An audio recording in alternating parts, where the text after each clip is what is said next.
নদীতে শুধু শাকার মাছ দেখতেই পাচ্ছেন, শুধু শাকারের পোনা আর শাকার মাছ,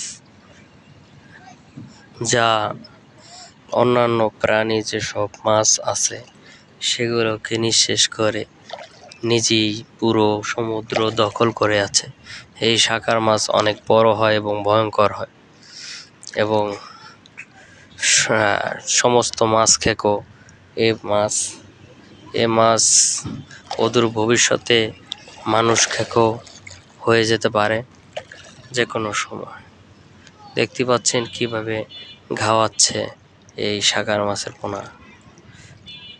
আগে এই মাছ অ্যাকোয়ারিয়ামে থাকতো ছোট, আর এখন এগুলা সমুদ্রের মাধ্যমে বিভিন্ন বড় হয়ে বিশাল আকার ধারণ করেছে।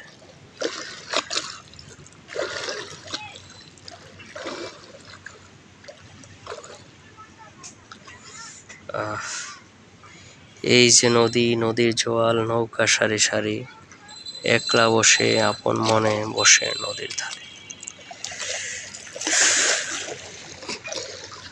কি শব্দ পানি, দেখেন পানি নিজেই নাচানাচি করে, কেউ তাকে টাচও করে না, স্পর্শও করে। কি অদ্ভুত দুনিয়া। যে যখন যেখানে বিপদে পড়ে তখনই বোঝে সেই বিপদের কি কদর, কি কষ্ট।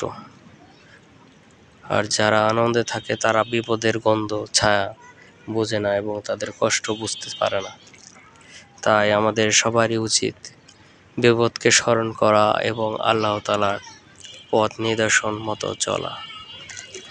আমার আজকের এই নদী নালা দৃশ্য ভালো লাগলে আপনারা বেশি বেশি করে লাইক, শেয়ার এবং সাবস্ক্রাইব করতে পারেন যদি মনটা ভালো থাকে, অ্যাজ ইউ উইশ। তো খুব সুন্দর একটা সিনারি দেখাচ্ছি, দেখতেই পাচ্ছেন পরন্ত বিকাল, আর একটু পরে ডুবো হবে। তো রাখি, খোদা হাফেজ, ভালো থাকবেন সবাই।